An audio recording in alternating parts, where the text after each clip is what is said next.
Hi everyone, today I am going to show you how to make this super cute Teresa bow, and it is called a Teresa bow because the lady that first either worked out how to make this or was the first person to name it on the internet named it that particular name. If you ever see one with a name rather than something like describing what type of bow it is, then it will be the creation of the first person that's actually made that variety of the bow, and it'll either be their personal name if it's the first one they've ever done, or a name related to a child or a relative or somebody that's close to them, and that's why you'll occasionally see bows with names like that. So this is a version, and I'm going to show you two ways to do it, which is freehand and with a template. And this is a 1.5 inch version. Also done it in 1 inch using the templates as well, and freehand in the 1 inch. I've just not quite finished those, and you'd need the 3 inch template for those if you did it freehand rather than if you did it with templates rather than freehand, excuse me. So you need your fabric scissors for cutting ribbon. You'll need some 1.5 inch ribbon, your extra strength pearl or upholstery thread. Anything that isn't cotton, you need at least polyester or above so it doesn't snap when you are sewing. A darning needle, which is a bit longer than standard for your sewing. Some holding clips to hold when it's on your template. Your lighter heat seal oil ribbon. Some alligator clips to attach your bows to. A 4 inch template to wrap your ribbon around for the template make.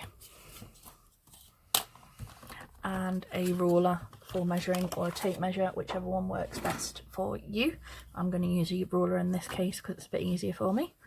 And the measurements will be in the description for below, but in the meantime you need 45 to 46 centimetres depending on how long you like your tail to be. I'm just going to heat seal the ends on the freehand version.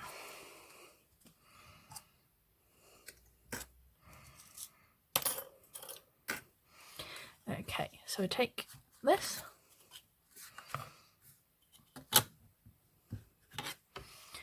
we want to go down, do it this way, 10 centimetres, and fold down like so. And then what I'm going to do to start with, do a hold clip here and a hold clip here just to stop things slipping. And what you want to do is we're going to go this direction, and you want to go about 1.5 centimetres,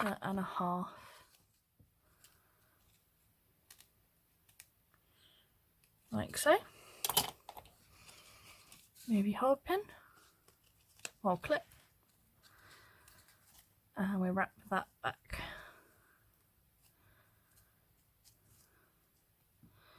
like so,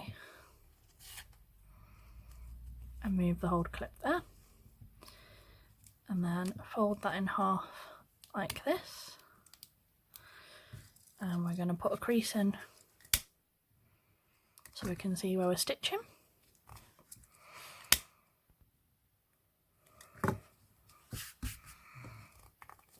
Okay, so just do it that way as well. Can you see how they're lined up?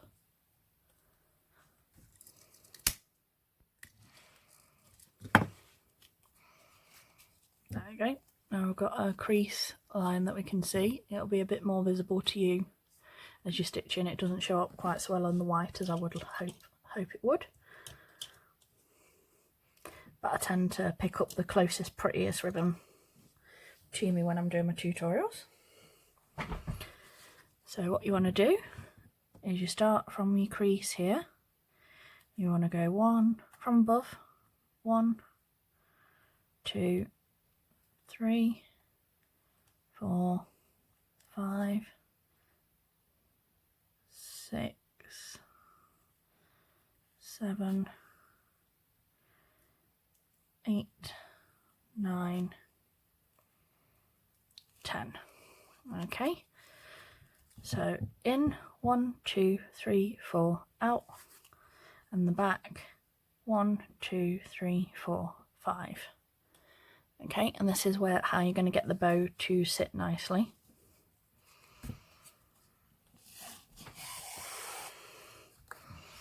Keep it between your fingers like this with the whole clips in.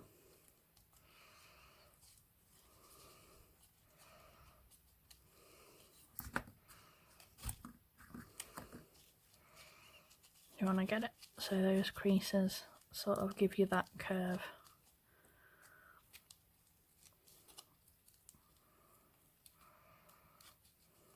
Curve in, and then you wrap round like so, and then stitch off in the back.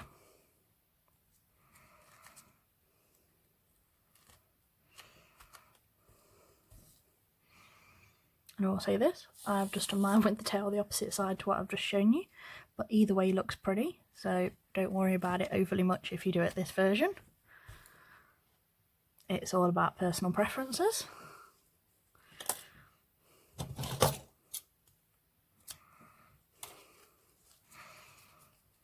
So as you can see, my version has gone that way. And like I said, you can leave your tail this length or you can cut it down a little bit. What I tend to do is work out about finger's width from there, see? Cut that little bar down a bit so it's not overly long. And then cut your tail to the style that suits you. I like a little gentle curve. Now these ones are designed so they sort of cup outwards a little bit, but you can also turn them this way if you chose and do it that way, whichever one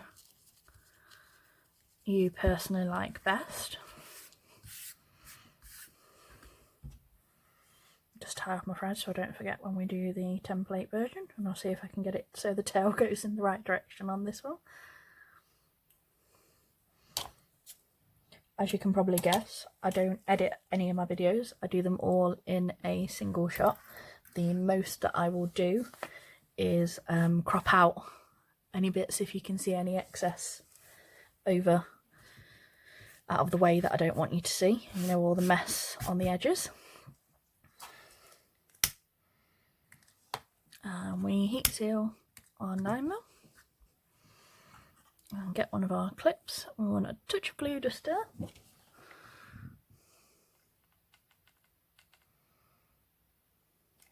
Okay.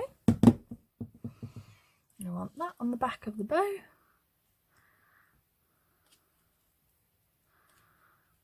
Like so. We want a touch of glue here.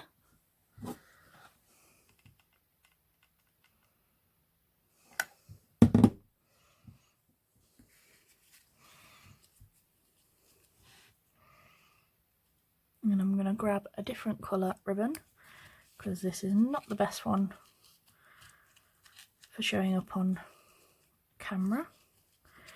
Wrap round at least twice.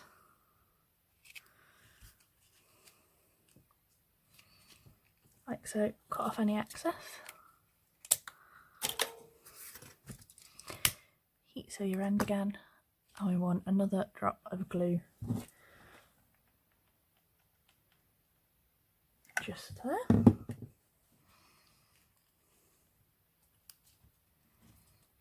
we go. And there is the opposite. Now if you get this little excess, which is a bit, what I like to do is pop it back in. I put a dot of glue just there with my gun.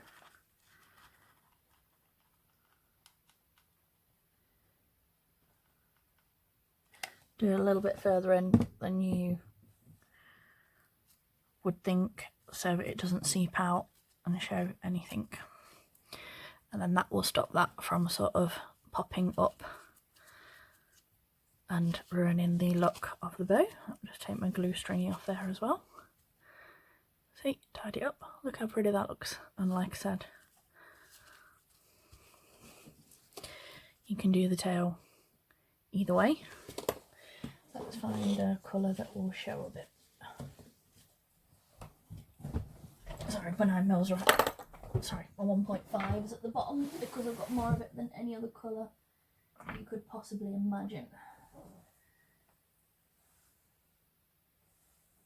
Ah, perfect. First time matching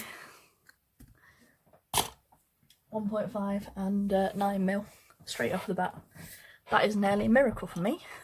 I normally have to go through my 9mm box for about 20 minutes trying to find the one that actually matches my ribbon, because my 9mm is not as organised as everything else by a long way.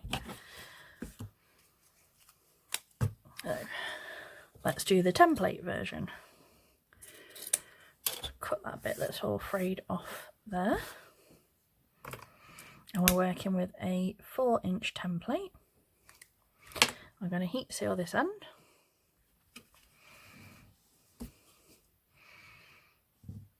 And we're going to wrap it directly around the template. Where's my whole clips just gone? There we go. So I place it like that. And then we wrap round. Make sure you move your hold clip so it's holding both sides like this. And then again, angle this side down so that you've got about 1.5 centimetres this way, and then wrap round. And what I do for this to get that little bit of a tail is you overlap it just ever so slightly by about 1 centimetre, 1.5 centimetres max, and then clip like so. So that's the back. I'm going to rewrap it just to show you. Okay, so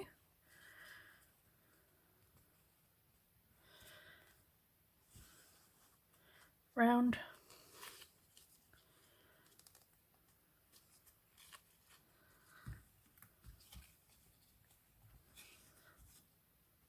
at an angle, 1.5 centimetres,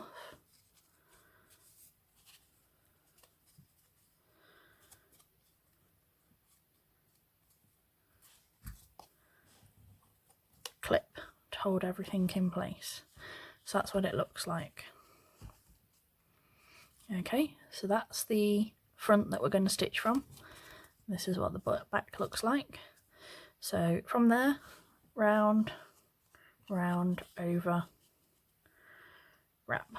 Okay, we want to do the same 10 drop stitch as we just did on the freehand version. And if you're like me, if you can't always do freehand because things slip and your loops go off lopsided, templates are the way to go. And we always go in from above. 1, 2, 3,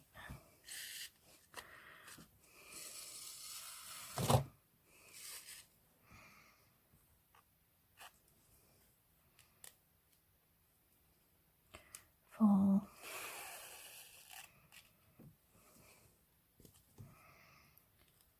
5,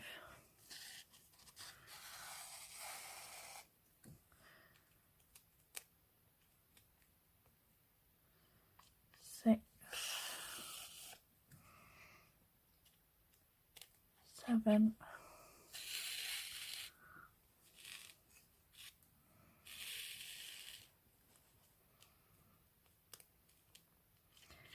8, 9,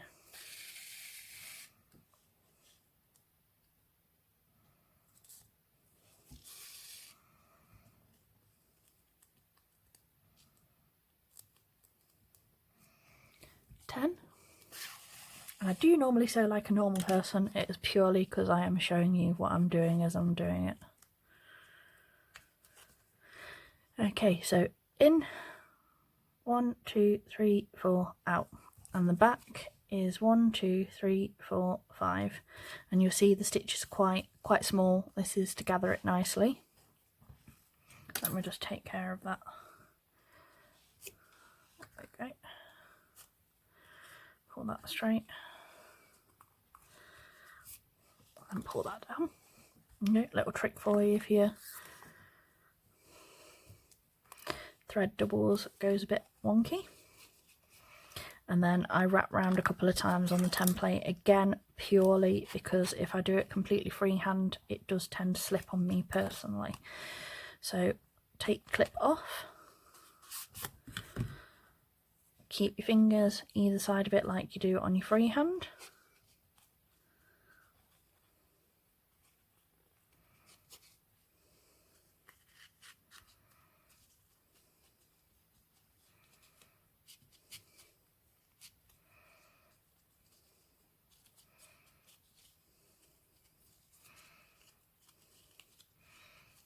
And wrap your centre as you did before.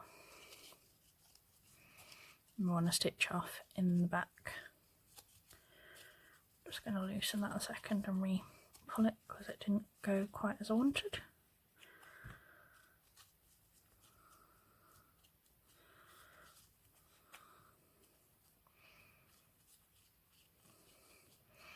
That is better.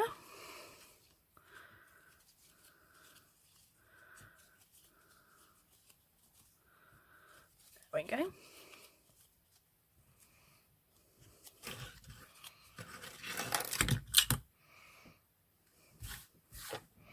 Stitch off in the back.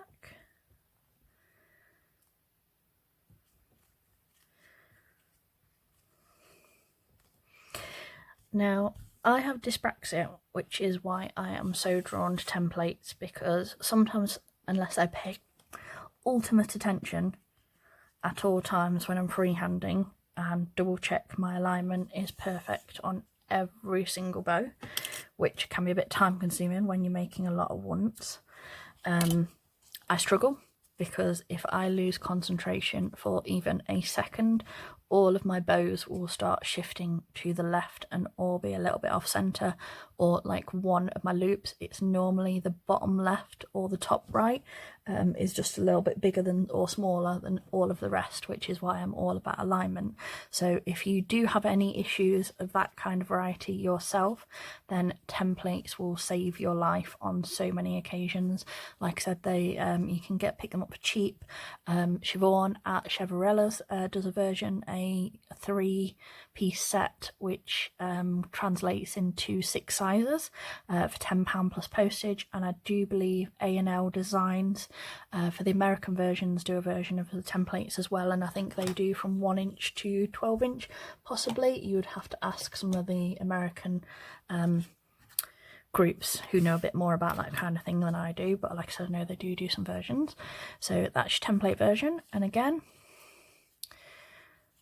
check it's about a finger's width from your edge here. If it is, and you're happy with how long the tail is, cut it down to how you like it. Always heat seal your tail. And again, we've got this little bit here, so feel free to do a tiny drop of glue there. Like I said, a bit further in than you would think, so you don't have any seepage there, and try not to make it noticeable. There we go, so that's that version, and we'll attach that to a clip and middle it. And there we go, that's 2 different versions of the Teresa bow. I always like to show you wherever I can how to make 2 versions of things, because there are no hard and fast rules with most bow making. You will find a way. Like I said, with me, the templates are easier for me than making freehand. Some people are excellent at freehand making and freehand make absolutely everything.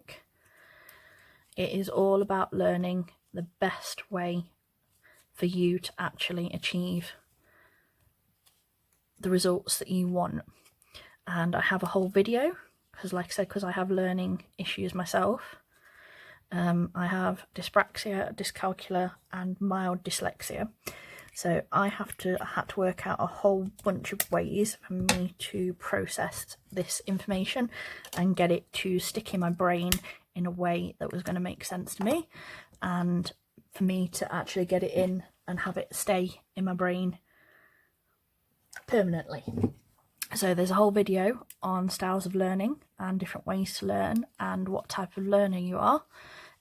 It's quite long, it's 45 minutes long, but it is worth having a look at it, because like I said, there's a lot of useful information. And if you are still struggling after you've been making for quite a number of years, do have a look, because it will give you some really useful tips and teach you what kind of learner you actually are, and your bows will improve. It's like, if certain things are not clicking for you, it is the video to watch to work out that extra step that you need so that your bows actually start looking how you want them to look. So do pop across and watch that. I'll put that in the links for you with the measurements. So thank you for watching. Hopefully you found this useful. Don't forget to like, share, subscribe, and don't forget to hit the bell icon to be notified when I release new videos. It's always on a Monday and a Friday, every week, 2 videos at least, but I also randomly pop one up whenever I see a bow that I like and want to show you all how to make it.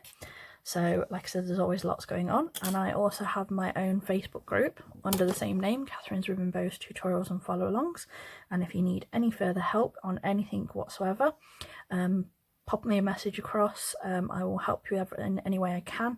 If I can't help you personally, I will put you in touch with someone who can, because it's all about sharing and showing everyone and motivating everyone to make the best bows that they can. Thanks for watching. Bye.